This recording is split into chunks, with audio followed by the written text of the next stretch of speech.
Yes, people, welcome to a new video, and this is a special video because I'm seeing a lot of people having trouble if an app says not available in your country, and we're gonna fix this problem for once and always, and I hope it works on your iPhone. And I have a few simple steps if the app is not available in your country, and you have to follow the steps closely, and we're gonna start right now by going to settings.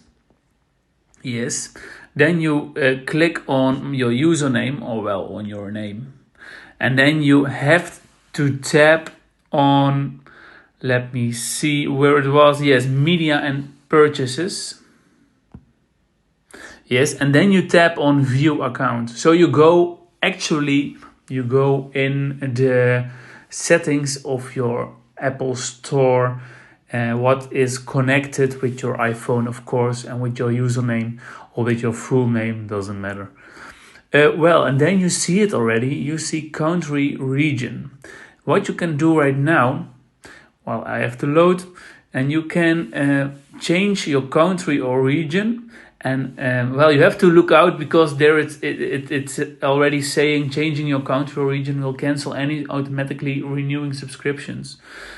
So if you have a subscription and you renew it, you might have to pay again for the subscription, but you have to check that before you can go on with this.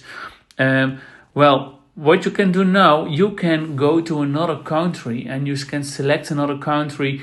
Where is the app you want to play, download, or you want to use is available. So if you want to use an app what's not available in Ukraine or maybe Turkey, I don't know, and you change your country to, well, let's say Belgium, you can change it. I don't do it now because I don't need it.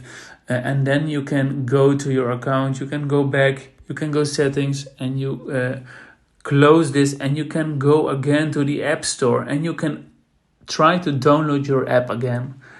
Yes, so that's pretty much it for now. I hope it works. If it doesn't work, please let me know in the comment and let me know your problem, because I'm gonna help you. Yes, so we collecting comments and we go make a new video about it, and we try to give you the best solution ever possible. Yes, so that's it, guys. See you in the next one. Bye bye. Thanks.